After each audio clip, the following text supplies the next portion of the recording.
Mark 1. Conversations at the speed of sound.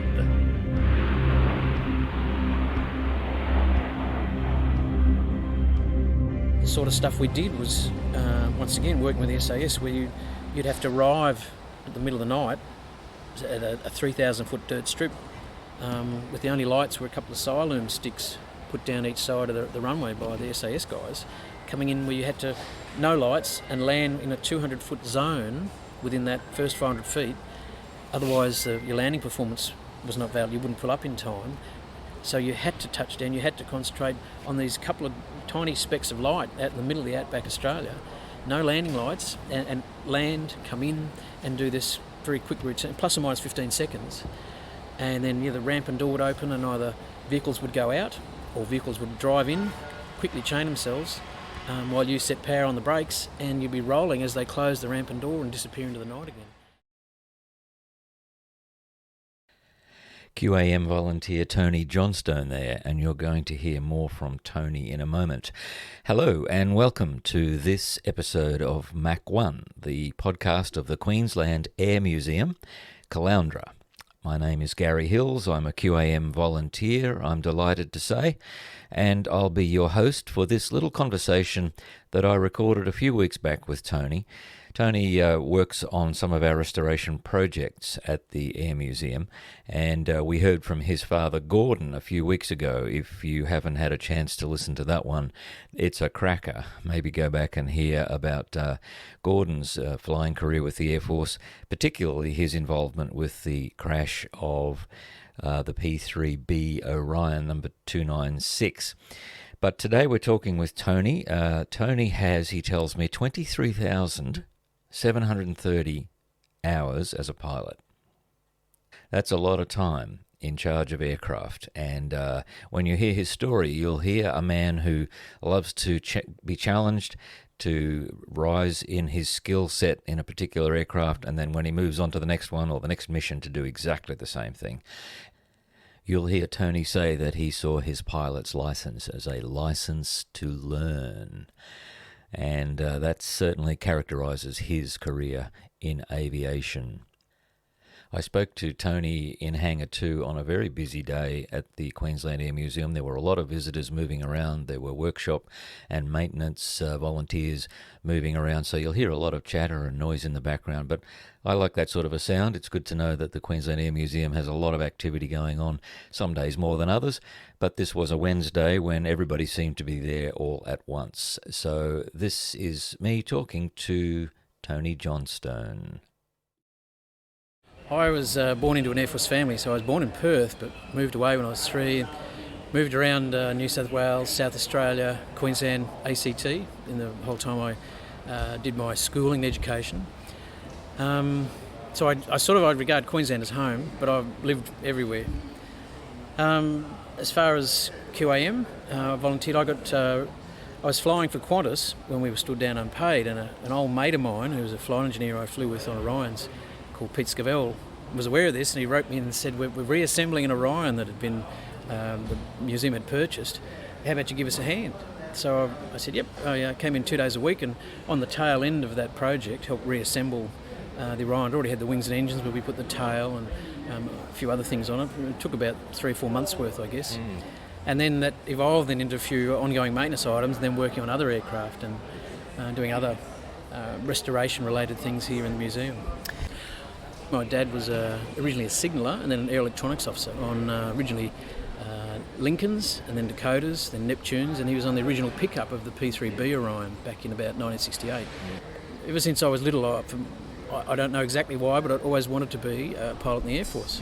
And so that my awareness, knowing what my dad was doing and his role in military flying, sort of fueled my desire, if you like.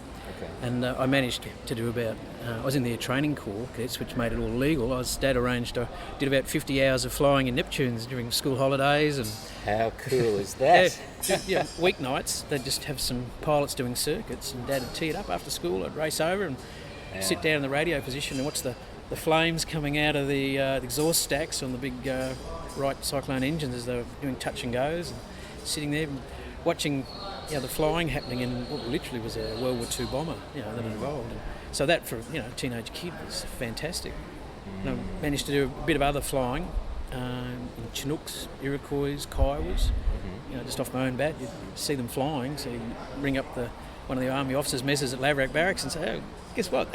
This is me, Air Training Corps cadet. Any chance?" And we'd go up for the day, up to high range. They'd take us up and bring us back. Okay. So that for a kid, to do that stuff, it really increased my desire. And I knew, even though because I'd been an Air Force brat and skipped a year of high school, it was, playing catch up, but I'd sit there watching the aircraft coming to land at Townsville all day, military and civil airplanes, knowing I had to do the grind and the schoolwork to end up where I wanted to be. You used the word fuel, so you've got avgas in your blood from a child.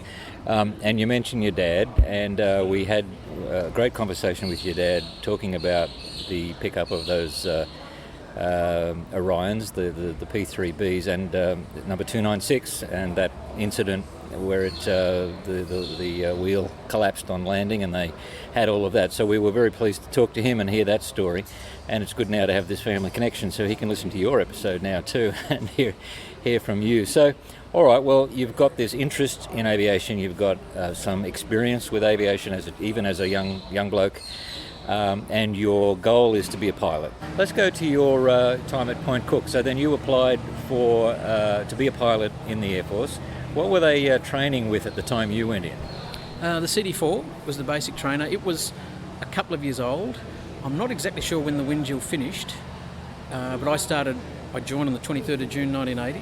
So it was probably around the September, I think, that year is when we started the actual flying. The CD4s, I think, were 2 or 3 years old at that stage. I think it was towards the late 70s when the Wingill was replaced.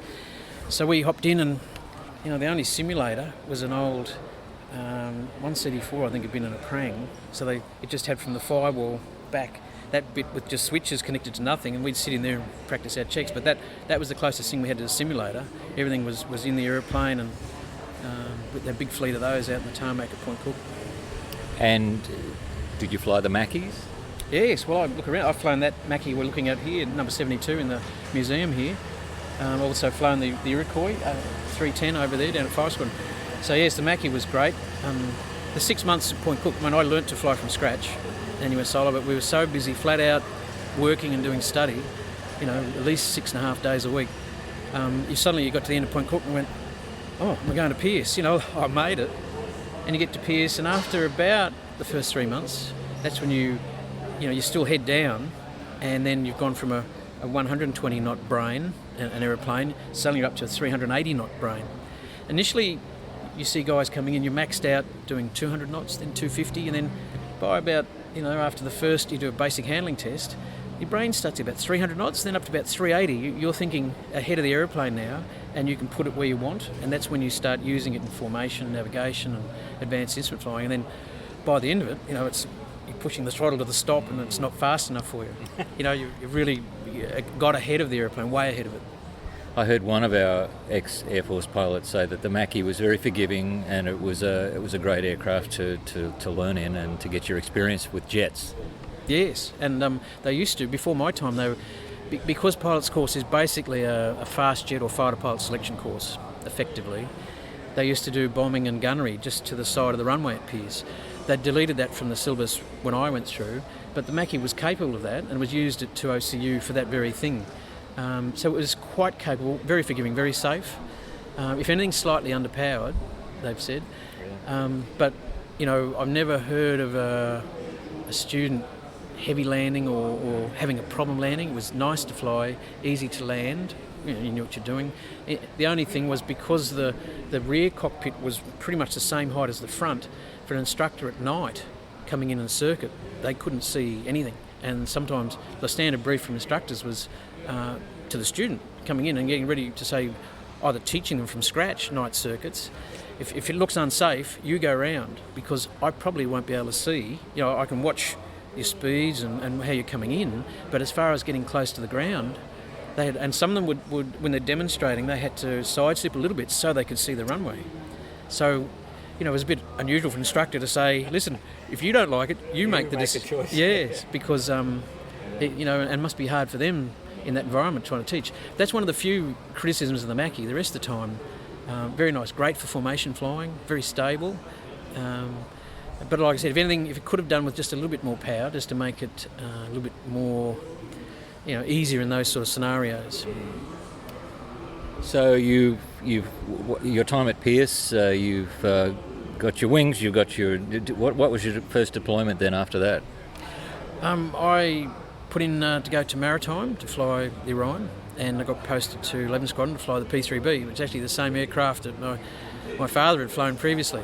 So I went over that, did the conversion course, and was on the crew, and that's where a good mate of mine, Pete Scavell, who's also here, we were on the same squadron at the same time.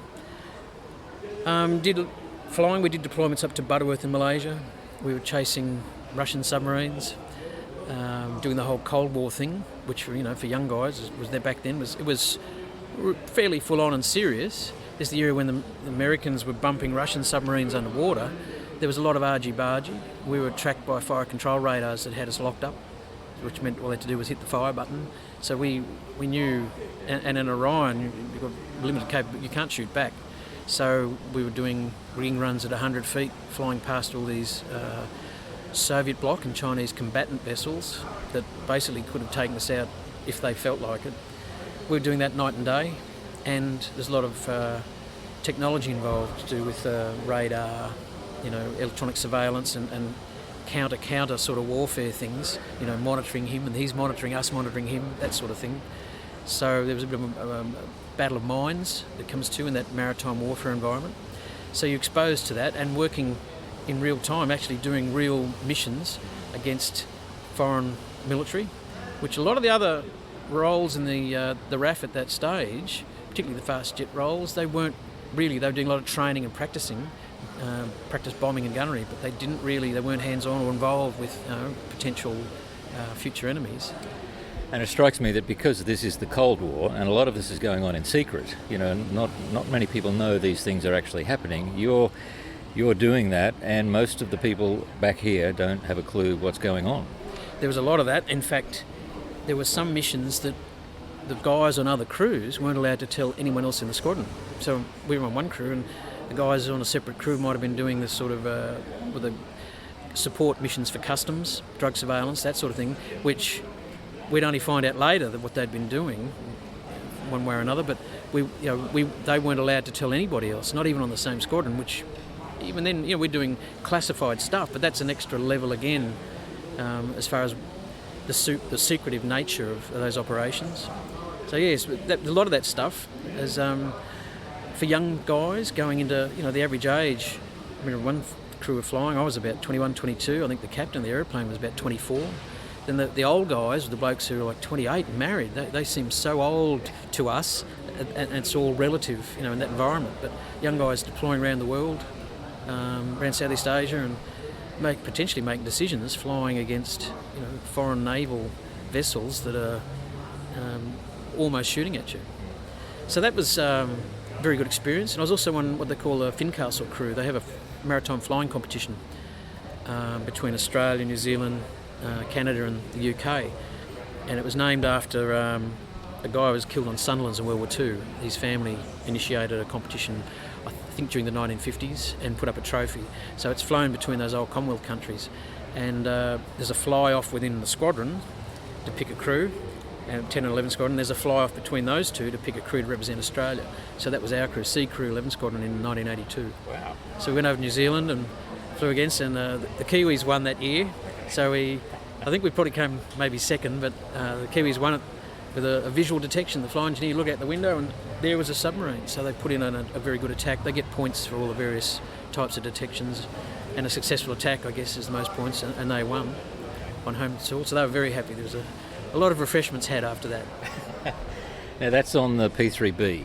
Yes. Did you, what about the P3C? Was that something you operated in as well? No, I passengered across, I think, from Richmond to Edinburgh once, and saw the guys and saw the difference just in the flight deck, particularly with the autopilot and a couple of systems. But I think it's the only time I ever flew in a P3C. I saw the back end and the computerised version of what I knew from the P3B, which really was World War II era technology, but tarted up a bit. But the philosophy of that analogue equipment, the way it worked, really hadn't changed. Because, like Scotty says, you can't change the laws of physics. The way you go about locating and destroying a submarine really hasn't changed. And the P3C really just put a more accurate, refined, computerised enhancement on the processing the information you get from sonobuoys. So, but even this day and age, the way you go about it, the physics of it, is unchanged. Are you organising a group outing for your club? Maybe a reunion or even a birthday party. Perhaps you're planning an evening event and you're looking for a unique venue. At the Queensland Air Museum, we welcome inquiries from groups to visit the museum between 10 a.m. and 4 p.m. and can offer a highly enjoyable experience in aviation history. Tours are conducted by our experienced volunteer guides. Bring your lunch and make a day of it. Hangar 2 at the museum is a unique and welcoming space. 3,000 square metres of sealed floor space undercover but open on two sides, allowing cooling breezes and ambient light. Tables and chairs located under the wings of our historic aircraft. After hours, the venue can accommodate up to 200 people with chairs only, or up to 120 people seated at tables. And we have played host to hangar dances, birthday parties and even opera nights in the hangar. Imagine performing on stage with the oldest DC-3 in Australia as your backdrop.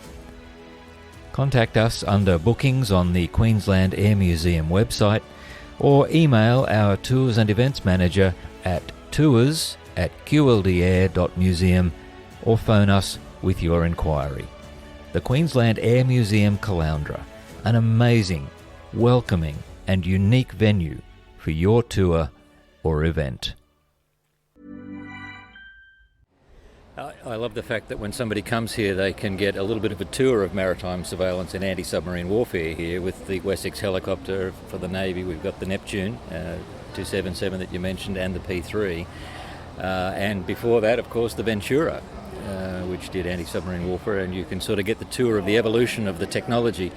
But as you say, it's still an aircraft and it's still a steel hull under the surface and it's still the same physics. Yeah.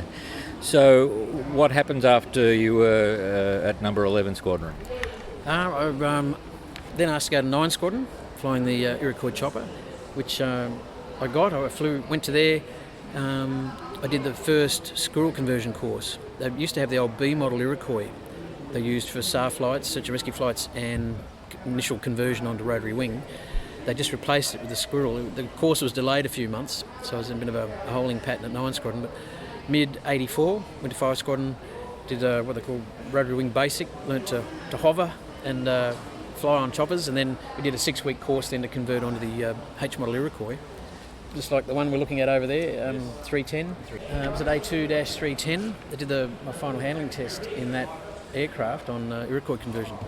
So then went back to 9 Squadron, and I was flying the Iroquois that year, and saw a bunch of stuff, things like working with the SAS up in New Guinea, training the PNG Defence Force, where they had a small sort of light-on Special Forces element, so just teaching them Special Forces type skills, but operating in the jungle environment. Coming down through a 200-foot high jungle canopy where you've got a loadmaster, a crewman each side, calling you down, just moving a couple of feet in each direction all the way down, offloading guys, and then all the way back up. There are your eyes and ears. So the crew coordination aspect in the Iroquois, that's probably as bad as demanding and as good as it gets. So seeing that sort of flying was brilliant, and operating to the limits of performance basically all the time.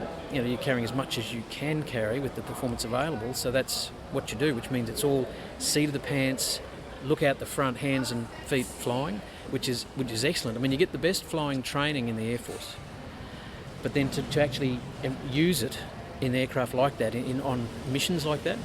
And the difference between sort of the military and the civil flying world is usually in the civil world you're going just transiting from A to B, carrying passengers or freight from somewhere, unless you're especially doing firefighting or one of those other activities in the civil world. But in the military, the transiting is sort of just ancillary. The mission, each time your mission today, you might transit across from Edinburgh to Nowra, but then you're on task, over water, chasing submarines, and things like we launched one night and the one autopilot we had in the P3B wouldn't engage. So we hand flew across off now and then hand flew 8 hours over water, 300 foot at night in cloud and rain, and we'd swap every half an hour between flying and monitoring. And you do that, off task, fly back and land at dawn, and you think, wow, I wouldn't even try doing that nowadays, even though I'm a lot more experienced, but those are the sort you have the skills from the training you've gotten on pilot's course. You trained to such a high standard that if you needed to do that and get the mission done, admittedly that's peacetime, but in wartime it's even more so that you've got the ability to complete the task effectively because you've been given the tools and the skills to do it. So that was the sort of stuff I saw. I went to the Sinai Desert Peacekeeping Force, the Multinational Force and Observers, in November '86. And I was there for about 4.5 months till we pulled out in March. That was in Huey's too, was it? Yes, all on the H model. So sorry, that was November '85 to March '86. I went back to 9 Squadron for about 3 months. I flew the gunship then, the Iroquois gunship. It was great to see that. So I've sort of been able to, I've seen, as I've gone through, sort of some of the best of each role and skill employed in the peacekeeping force and navigating along the Israeli border where you deviate more than a smidge inside their territory, they just shoot you down and apologise later. So you knew your navigation over a desert rocky area had to be spot on, all visual nav, there's no nav aids. Operating up in PNG, we had to rescue the other Iroquois. It had a warning tail-rotor chip light come on and they'd land in a field between the coast and north of Moresby. So they called, and HF called us up and said, come and rescue us. We're over at Kokoda airfield on the other side of the Owen Stanley Ranges. They called it about midday and said, come and rescue. So now, during the early afternoon when all the build-ups are there, we had to find our way up. We ended up at 12,500 feet back at 40 knots on max power, staying visual but going between these clouds. Build-ups, you mean storm cloud? Oh yeah, huge build-ups either side, but you knew the terrain was higher than you each side. So using all those skills again and managed to weave our way through and find us visually and get to the other airplane and you do the as a maintenance rescue. But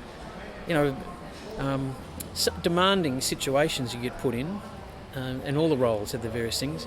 But doing that and seeing that in that era, I then came back to 9 Squadron. I did as I was saying, the gunship thing till about mid '86, and then went to the search and rescue flight at Williamtown, or the Knuck Pluckers as we like to call ourselves. A knucklehead's a nickname for the fighter pilot guys, so knuckleheads. So we were Knuck Pluckers, and that was 6 months till it went out to civil contract. And once again, now that's all single pilot, IFR, instrument flight rules, night or weather, on your own, and launching this, what's a very good helicopter, but never really designed for search and rescue. It had a flimsy sort of hoist, but you expected to go out over water off New South Wales in winter, and we would practice hoisting. It was called a hedgehog. It was just 3 bits of wood at 3 different angles with rope between them, a simulated survivor in the water. And I remember sitting over this thing at sort of hoisting height, about 40 feet, looking out, watching the roller waves coming in above the height of the chopper.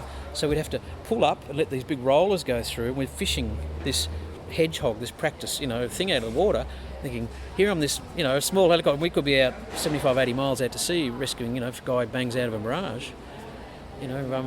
That sort of stuff, that's once again using your skills, doing it all on your own. And a lot of the time, up till then, it's 2-pilot multi-crew operations. There's always someone who's, backing you up or checking that everything's right. But now you're doing it all on your own, and that's another level of demanding flying skills required. So I did that. That went out to civil contract, and I was still single back then, so I was a prime target to go to the search and rescue flight in Darwin, doing the same stuff for 18 months till that went out to civil contract in the middle of 1988. Once again, flying up in Darwin, top end, we got very good at chasing crocodiles and kangaroos. Your job is to be available and ready, but stay current in the meantime. So what happened after then for you?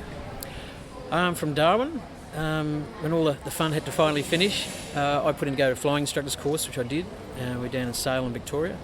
And that, because it was the bicentennial year, the last half of 1988, the roulettes, the guys who flew as the roulettes were our instructors. So every weekend they flew both days and then transited back, had 2 days off, a day of instructing us, then a transit off to somewhere else, 2 days of displays on a weekend. So our course, which was normally about 4 months, dragged out to about 8. So it was the beginning of 1989, we finally finished. I did it on the CD4, so we went to Point Cook, 1FT, number one flying training school, and instructing, and then, so once again then, whereas you thought, each time you think, you know, when you'd left pilot's course, you thought, wow, I can fly a Mackie anywhere, and you realise all you have is a licence to learn. So then you do, you know, your first operational tour, and then you realise how much you didn't know, and you're learning. And then as you go on, you learn more about flying, more about captaincy of an aircraft. And then when you become a flying instructor, I found at times, particularly as you did more instructing, probably at that stage the hardest check flight I'd done was as a BCAT upgrade to a BCAT QFI, who do the experienced instructors who do the remedial instruction and the tests on students. The checkout for that was probably the most demanding in terms of air awareness. So to be able to fly and instruct at the same time. So the flying the aeroplane really had to be a very minor, 10% of your brain power. The rest of it was to, separation in the circuit area and instruction, and then identifying, simulated faults in a simulated student. You'd have a CFS instructor playing student, and so he's simulating that he's not getting something right, so you pick it up and then do remedial instruction while you're flying the aeroplane and doing all of the radio calls and the checks and things, assuming the student, you're trying to unload him and focus his attention on what you're saying, the remedial, when you do this next time, this is what you need to fix while you're flying.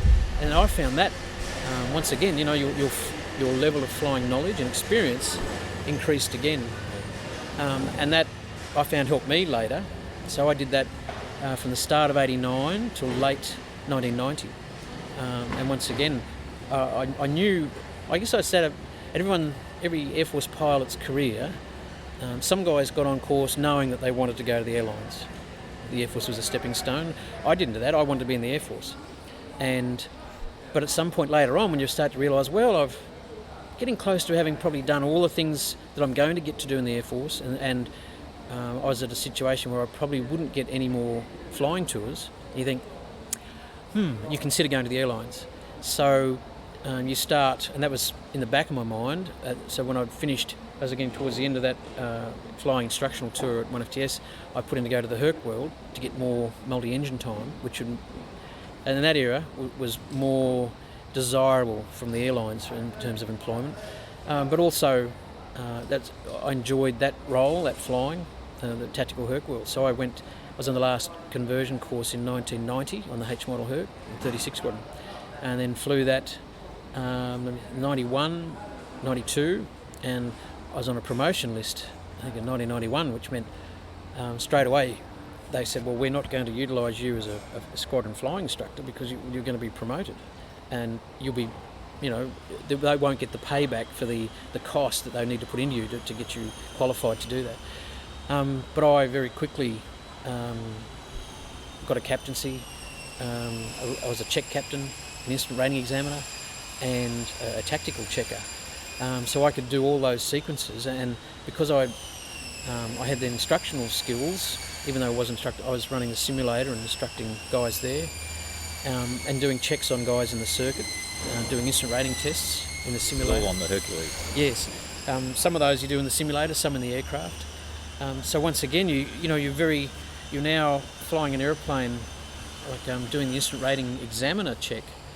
A instructor from CFS will come up and fly with you, and you do an initial instrument rating test on a co-pilot, upgrading to captain. And so you're now fulfilling the role as co-pilot, sitting in the right seat, and doing that. So that has to be like 1% of your brain power. You do that. You're actually the captain of the aeroplane, so you're responsible for everything that's going on. So you're thinking as the real captain. You're supervising someone in the left seat who's playing captain, pretending to be the captain, doing all those things. So you're monitoring them, doing your job, but also conducting a test where you're introducing practice emergencies at night, and instrument approaches down to low level, circling approaches at night, which are very demanding and I guess you'd say risky. It's a calculated risk, but it's a higher threat environment with outside controlled airspace, with other light aircraft at low level. Once again, more demanding, and utilising all those skills that you developed up till then to do that sort of work. And so that was good. It was very challenging and very rewarding to do that. Also the tactical Herc flying, where you're the paratrooping and airdrop, plus or minus 15 seconds, touchdown timings, working with a multi-crew environment, which I like. as opposed to the single pilot world. And the sort of stuff we did was, once again, working with the SAS, where you'd have to arrive at the middle of the night at a 3,000 foot dirt strip, with the only lights were a couple of Siloom sticks put down each side of the runway by the SAS guys, coming in where you had to, no lights, and land in a 200 foot zone within that first 500 feet. Otherwise your landing performance was not valid, you wouldn't pull up in time. So you had to touch down, you had to concentrate on these couple of tiny specks of light out in the middle of the outback Australia, no landing lights, and land, come in and do this very quick routine, plus or minus 15 seconds. And then the ramp and door would open and either vehicles would go out or vehicles would drive in, quickly chain themselves, while you set power on the brakes, and you'd be rolling as they close the ramp and door and disappear into the night again. That sort of stuff, where all those skills that you'd learn on everywhere, pilot's course and since, were put to a very demanding precision, both in piloting skills and in managing that task and that mission, that sort of thing, and doing it and knowing you've done it well, met the requirements of that's quite rewarding. But once again in the Air Force, you get to a point where they say, well, your turn's finished, you're going to, you have to move on and learn how to do paperwork and have a posting in Canberra. And I could see that looming. I was promoted to squadron leader, and I put in for a job at Richmond, where you had to stay current on the Hercules. It was the commanding officer of the Air Movements Training Development Unit. So we put through about 1,000 students a year, and it was great to be in charge of a unit. We had about 55 staff.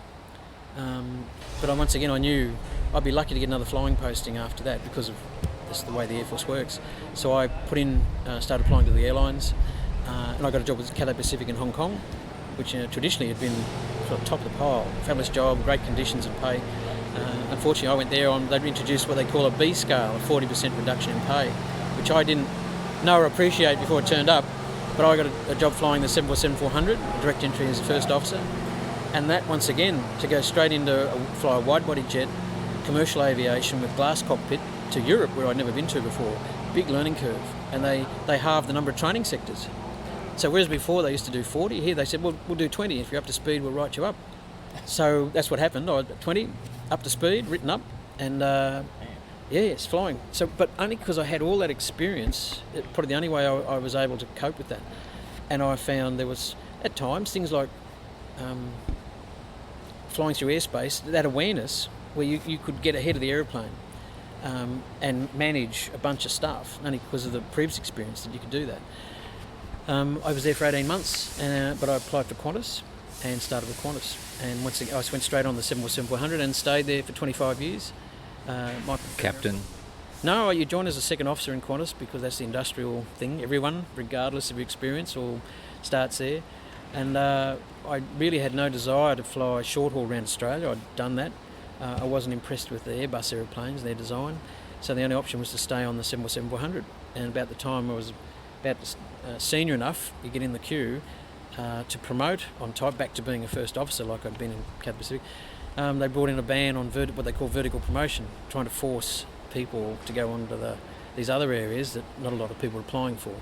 And I said, well, I'll stay where I am. And I ended up becoming quite senior. And once the thing in the air, particularly Qantas, seniority is everything. So once you're senior, you pick and choose all your trips, you get the choice of when you want leave, and that can be very addictive. And I found that once you get to about 50 years of age, you want to just be able to go to work, do your job, come home, not feel like you're a perpetual, wannabe trainee of some sort. And so I stayed where I was. And I had complete control of my life, which you can't buy. So that I could be home for family when I wanted to. So I stayed in the 747-400 until COVID hit. But I found once again that a lot of the time flying with guys, the experience you had meant that you could pick things that were going to go wrong before they did. Guys would be fatigued and forget to wind in an altitude, and you say to them, you'd be ready for this because you had the experience to know the mistake that they were going to make, and you could call it. So I like to think that that experience stood me well during that time in the airlines. It stopped overnight with COVID. They just closed the airspace, and even though I was in a position to retire, I was ready for it, mentally, financially, all that sort of thing. There was a small, feeling of, it's just stopped. I'll never fly again. And I haven't flown since. That was March 2020, 29th of March. I was on the last scheduled 747 passenger flight in Qantas, ironically, from Santiago to Sydney. Wow. And that was it. And that's all, folks. Any regrets? No, well, I mean, when you think of it, since as long as I can remember, all I wanted to be was a pilot in the Air Force. I got to do that. The number of people you meet that wanted that and missed out for medical reasons or other reasons, I got to do that. I've got to fly the Orion, like the maritime world, the chopper world, the instructional world, the tactical Hercules world. I've done all these various things from Fincastle, MFO Peacekeeping Force, instructing, and then being in charge, commanding officer of a unit and still flying, and ticked all these squares of qualifications that then stood me very good stead. Not only was it a great experience, but then for the next part of the airline career, it was sort of walk straight in the door. So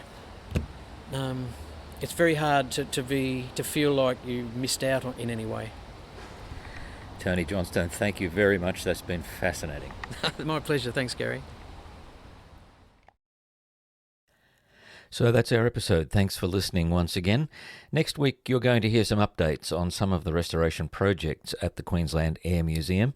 It's been about 12 months since I talked to the crew working on the Spitfire representation and the RFDS Drover, the de Havilland Drover, and we're going to get some updates from them, and also some very exciting news about our gorgeous Douglas DC-3, which is very close to being ready to be open to the public, having had some major renovations done. So we'll update you on those next week. In the meantime, 7 Pathfinder Drive, Caloundra.